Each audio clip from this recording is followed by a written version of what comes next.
کہ شام اور مدینے کی دوری لگ بھگ 1000 کلومیٹر. لگ بھگ کتنی ہے؟ 1000 کلومیٹر. دلیل میں جو حدیث پیش کی گئی اس کی مسافت کی دوری کتنی ہے؟ 1000 کلومیٹر ہے. تو میں آپ سے سوال کرتا ہوں کہ کیا مطلع 1000 کلومیٹر سے بڑا ہونا چاہیے؟ اگر کوئی اللہ کا حکم ہے، اس کے رسول کا حکم ہے، تو جو حکم ہے ہم وہی نہ کریں گے یا اس سے ہٹ کے کریں گے؟ جو حکم ہے مجھے وہی کرنا ہے. اور اس روایت سے پتہ چلتا ہے کہ شام کی دوری اور مدینے کی دوری کتنی ہے؟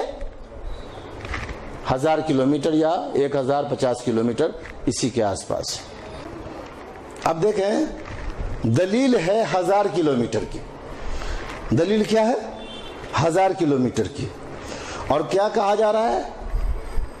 اپنے ملک. اب دیکھیے کہ آپ نے اگر بنگلور میں چاند دیکھا تو انڈیا ہی کا جو میرا گھر ہے، میرا شہر ہے، یہاں سے لگ بھگ 2300 کلومیٹر دور ہے. تو کیا دلیل کے مطابق ہم بنگلور کی گواہی مانیں؟ جب آپ نے دلیل دی 1000 کلومیٹر کی اور کہہ رہے ہیں کہ 3000 کلومیٹر تک تم اس کو مانو، اور دلیل پیش کی کہ شام کی گواہی مدینے میں نہیں مانی گئی، یعنی صرف 1000 کلومیٹر کی گواہی نہیں مانی گئی، اور استدلال کر رہے ہیں ایک ملک جو لمبائی چوڑائی میں 3000 یا اس سے زیادہ کلومیٹر ہے. کیا یہ دلیل بنی؟ جو دلیل پیش کیا اس پر خود قائم رہے؟ نہیں رہے.